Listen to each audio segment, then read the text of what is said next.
Namaste, friends. Welcome back to Football Therapy with me, your host, Jan. I hope you're doing well. I really do hope that. Welcome back to Chelsea News here in the Stamford Bridge studio, where I'm going to talk about Chelsea news. That's right. I've consolidated, aggregated a bunch of headlines. I want to talk about my feelings regarding said headlines and extend my interest to find out what you guys think, the collective fan opinion. Today, we are discussing everything, pretty much. We can talk a little bit about Kai Havertz, of course, that's off at the moment. We're going to talk about Brighton's Moises Caicedo. The goalkeeping situation is pretty big at the moment. Chelsea could keep Kepa Arrizabalaga and give him a chance. Ooh, Koulibaly, breaking news. He's a priority for Inter Milan. This is actually hugely positive for us.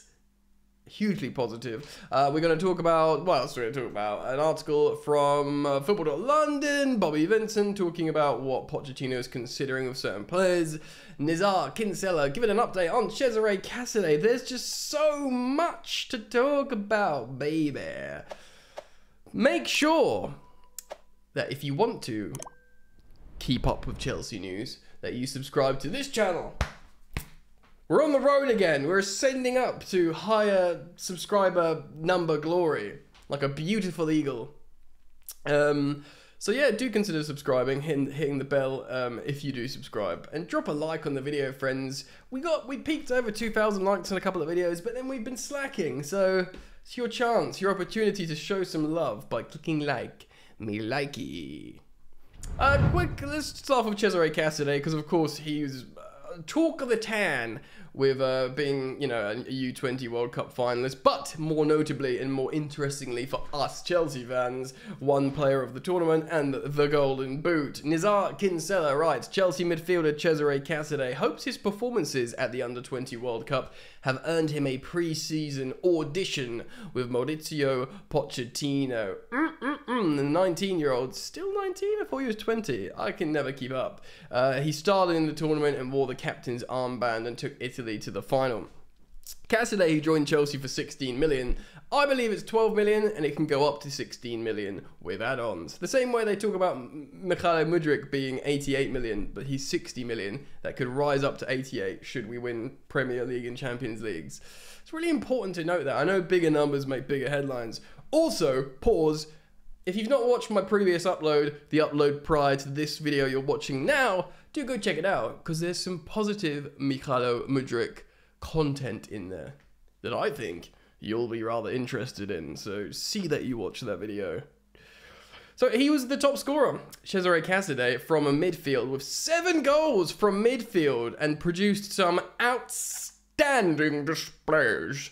He follows in the footsteps of, wait for this, you sitting down, Lionel Messi, Erling Haaland, and Sergio Aguero by winning the tournament's Golden Boot. Yes, of course, Messi, Aguero, and Haaland all are absolute goal-eating demons, but they're all forwards.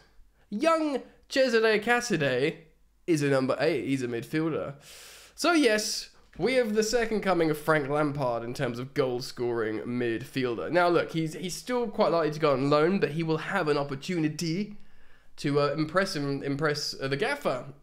Pochettino, he's magic, you know. I mean, again, I think Andre Santos is probably the more likely. They're both 19, or I think, yeah, they're months apart in terms of age. I seriously doubt we'll have both, but it's a good problem to have, because Andre Santos captained Brazil to that South American Championship win, so scoring, I think he was top scorer as well from midfield, wasn't he? Or he was certainly one player of the tournament. Incredible. Superb. But now you've got ruddy Cesare Casadei doing something similar and scoring loads of goals. What do we do with all these talented players? Well, I think first of all we have to salute Chelsea for doing good work in terms of scouting. These players are both, since they've signed for Chelsea, like the other day, their transfer values have increased with these tournaments. In a sea of uncertain decisions, on, you know, questionable decisions, this has been positive, and I think they deserve, you know, this like Chelsea ownership, scouting, recruitment team deserve respect for that. So yeah, let me know what you think of Cassidy down below. All right, some good news, baby girl. Just a quick roundup on Kai Havertz. Deal is off as things stand. Fabrizio Romano has confirmed Real Madrid want him. They simply won't pay that much money for him, which is a little bit lame, really, because I think he's probably worth our quoted price.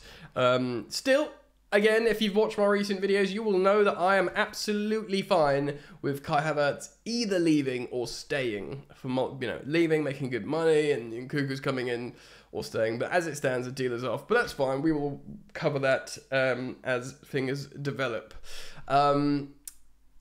Yeah, let's talk about Koulibaly. So Fabrizio Romano has also dropped a big piece of news regarding Kalidou Koulibaly, who of course has had such a high profile for many, many years as, top 2, 3 centre-backs in the world. For a time it was him and Van Dijk. They were like, the two big dominant ball-playing, just absolute like monster centre-backs. There's a peculiar irony of him leaving Napoli and coming to Chelsea, getting that big sort of almost Galactico Premier League move, I guess, with high wages. And Chelsea finishing 12th, and Napoli winning the title for the first time in like a decade when he leaves, when they never won when he was there. Cruel, cruel irony, but that's how it works, life sometimes. Still, though he's had mixed performances in the Chelsea shirt, and I do mean mixed, because he started well, he then fell off a cliff, and then when Thiago Silva was out of the side, he regained a little bit of form. He is a good player, but he's on astronomical wages, and Chelsea have many centre-backs, especially good young centre-backs. Levi Colwill, and Badiashile on the left. We've got Trevor Chalobah, who's wanted by Inter, and of course Wesley Fofana on the right, and then we've got the senior in Thiago Silva who's staying. So getting Koulibaly's monstrous wages off the books and making a little bit of money for him makes a lot of sense. Enter Internazionale. Of course, we're going to have so many conversations with them in the coming weeks. Firstly, they want Koulibaly, and now he's been reported as a, quote, priority for Inter. Great. If he's a priority, that means you want him, right? That's a player we can sell for money. The player we probably don't want at the moment. Superb. I mean, I've got no grudges against Koulibaly. This makes sense. This has been a peculiar season, a transitional season, a transformative season in many ways, and a levelling season for Chelsea. And there's many victims. Best of luck to him, and yes, Italy still hold him in a really high regard. So, Inter will have to talk to Chelsea about Koulibaly. Inter will have to talk to Chelsea about Romelu Lukaku. Inter are also reportedly making inquiries for both Chalobah, Trevoh Chalobah, and Ruben Loftus-Cheek. Of course, Ruben Loftus-Cheek looked like he was destined for Milan, but since Maldini was canned, those talks have broken down, and much like the Kai Havertz situation, the deal is currently off. But Inter are interested in RLC and have been for a while. So there is many deals that could be done here. Bearing in mind, Chelsea want 2 Inter players. Now, Inter want 4 Chelsea players, or are considering 4 Chelsea players. Of course, Romelu Lukaku, they'd like to keep him, but for a lot less, in a way that Chelsea get shafted. They really want Koulibaly as a priority. They want Trevor Chalobah, and they want Ruben Loftus-Cheek. Now, they're not going to get all 4, because that would be highly unlikely.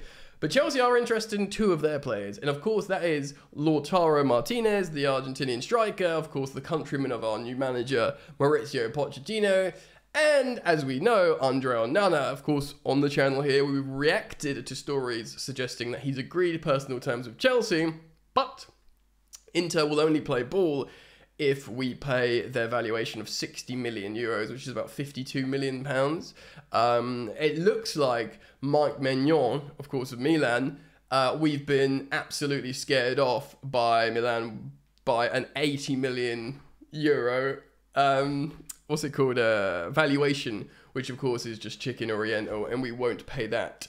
We've already paid 71.5 million for Kepa Arrizabalaga. We're not going to pay 80 million for Maignan. Of course, the Champions League finalist, Andre Onana, an incredibly good footballing goalkeeper that's a confident shot stopper. 52 million, basically 30 million less than Maignan. A lot of people would have preferred him anyway. People like generally they divide opinion in terms of people's favourites. They're both respected as excellent goalkeepers. But Matt Law of The Telegraph. So it's just coming out. I'm like, look at this, man. I retain all this information and I'm just like, pew, pew, pew, pew, pew, pew, pew, pew, pew, pew, pew. I'm like firing all the good stuff at you. Good opportunity to remind you, if you're yet to do so, hashtag journey to 200k. Subscribe and hit the bell, and thank you for liking. Yes, so Matt Law is reporting that Chelsea have been scared off by Maignan. We are negotiating for Andre Onana, but unsure we can get the deal over the line, which means also Chelsea have not ruled out the potentiality of, yes, take a deep breath, Kepa Arrizabalaga staying as the #1 next season. Selling Edouard Mendy, Chelsea making a few quid, and keeping Kepa as #1, bringing in a new #2. Maybe Gaga Slanina becomes #2. That sounds wild to many people, but lest we forget, in terms of shot-stopping percentage, Kepa's had a good season. I don't think he's necessarily good enough, and that lots of people will roll their eyes and shudder at that thought. But the truth is,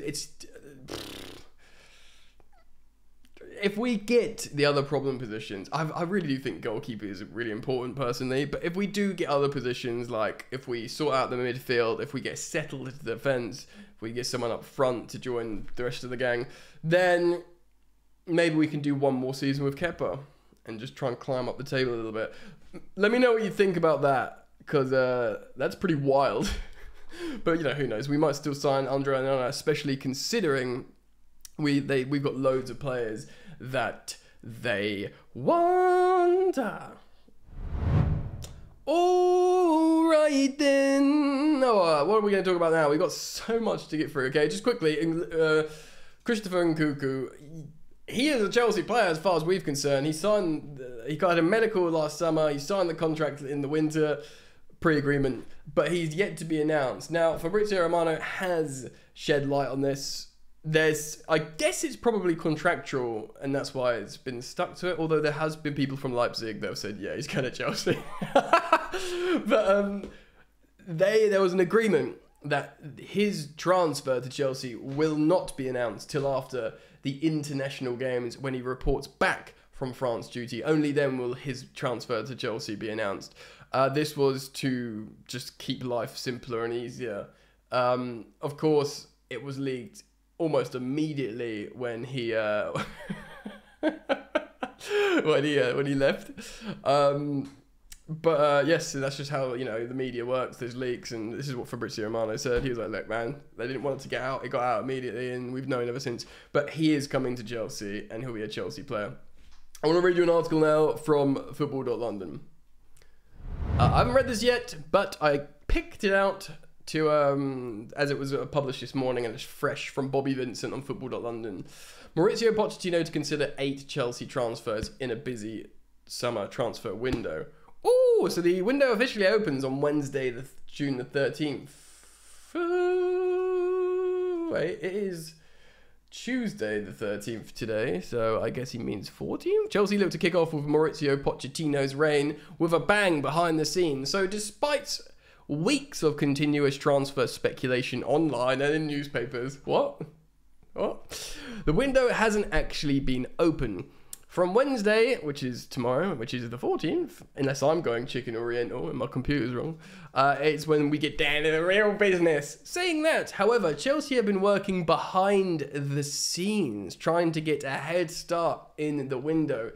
Good. This is what we've heard reported by multiple publications, journalists, reporters, that Chelsea have got, of course, we've got an army of recruitment guys now, and we have been flat out hard at work. And despite Pochettino technically not working for Chelsea yet because he's on gardening leave, he's been working.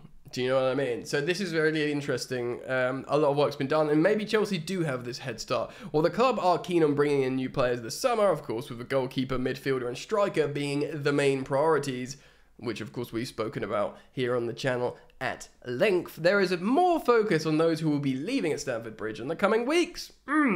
Football.London understands Chelsea are expected to offload 10 plus players over the course of the transfer window, what is set to be a really busy period behind the scenes. That sounds like a lot of people, but I would want at least 10 gone. The majority of these look like they're going to be permanent deals, with the likes of Edo Armandi and Kepa Arrizabalaga, the 2 Chelsea goalkeepers on the transfer list. Of course, we've just spoken about those, and there is a chance that Kepa stays the number 1 as things stand. The club will listen to offers for the duo in the coming weeks, and of course we're looking at Andre Onana. Meanwhile, Cesar Azpilicueta will be made available for the purchase, with the Spaniard having 12 months left on his contract. Kovacic is set to leave the club, of course heavily linked with Manchester City, reportedly has already agreed terms with Pep Guardiola's treble winners, with Conor Gallagher and Ruben Loftus-Cheek looking like they will follow the Croatian out the door, and Mason Mount's future remains up in the air. Just on Mason Mount, Chelsea are playing hardball with Manchester United. They are saying, I think they're saying £70 million or nothing. Like they won't negotiate despite him having 12 months left on his deal, and despite him agreeing to join Manchester United. I would feel quite good about him staying and us just playing hardball. Many people will say no, make 70 million off a guy whose, you know, head is gone and feels like his time is up or whatever. I say no, be selfish. I'm a Chelsea fan. I want a hard-working professional kid who the gaffer would like to just be there for a little bit of stability. Because if he knows he's staying at Chelsea for a year, even if he wants to go, you know, on a free after, the fans will sing his name. He'll work hard. That's just what he does. He'll be there for the transition of these youngsters, and he may resign. I think it's important to just keep him selfishly. That's just my thoughts. I respect everyone else's opinion, so you should respect mine. Christian Pulisic wants to leave, as does Hakim Ziyech. Yeah, they're both gone. I think they're both going to Serie A, Italy. Aubameyang looks like he may be joining a handful of high-profile players to leave. Yeah, he's probably going to Saudi. There are a number of players who could leave Chelsea on a loan deal. A summary: for a variety of reasons, it could be invaluable first-team experience elsewhere with their opportunities limited in London, of course, while for others, it could be because a loan move is more feasible than selling in the summer, a la Romelu Lukaku last season.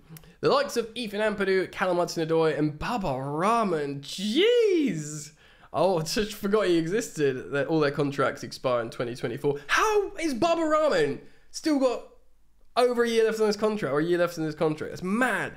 So loaning them out until the expiry dates of their deals does not really make sense. Yeah, you got to flog them. So then he lists some players here of what's going to happen. Gargas Lanina, the 19-year-old, joined Chelsea in the January from Chicago Fire on a long-term contract. He's made 7 appearances in Premier League 2. Yeah, he's played really good actually for development squad and Premier League 2. Really highly rated. He should probably go on a high profile loan or be number 2. But this kid should play it because he could be the one. There's Carney Chukwuemeka here. There's interest from Milan for Carney, but Chelsea are not going to sell Carney. They might not even loan him. If they do loan him, there will be no option to buy. Romano says, Cesare Cassade, we've spoken about. Armando Broja, as reported at the start of the month, Broja is targeting pre-season for his comeback with the serious knee injury suffered towards the end of 2022. Excuse me, the Albanian striker required surgery and scans, and he's been sidelined ever since. However, if all goes well, Broja will return to the squad for pre-season, hopefully be fit enough for the first few games. He could, though, be sent on loan. I'd seriously doubt that. Even though if we are planning to buy a striker, I don't think he'll be sent on loan. David Datro Fofana, the second coming of Drogba. Here, the Ivorian striker, for me, should go on loan. He's been playing in the Norwegian league. He looks like a proper number 9, which obviously Chelsea generally lack. You know, we've always lack a number 9. But for me, he's got to go on loan. Lukaku, we've got to flog him. He doesn't want to come back. We don't want him to come back. We will make a profound loss on him. But hopefully, some way, we can wrangle him going back to Inter with some negotiations with other players. So Malang Sarr, the forgotten man. Sarr is due to return to Chelsea this summer after spending a loan at Monaco. The 24-year-old Frenchman has 2 years remaining on his contract at Stamford Bridge. Already? I swear we just signed him. Chelsea are likely to listen to offers with Malang Sarr, man. He's not that tall, but he's like a really athletic, left-sided, left-footed central defender. Of course, we signed him on a free purely to make some profit on him. and we will. We'll sell him. We'll sell a player we signed for free. This is what Inter are going to do with Andre Onana, although we won't make anywhere near the same amount of profit. Andre Santos, a youngster very highly rated at Chelsea. The 19-year-old is currently at loan at Vasco da Gama, but is set to join up with the Blues for pre-season.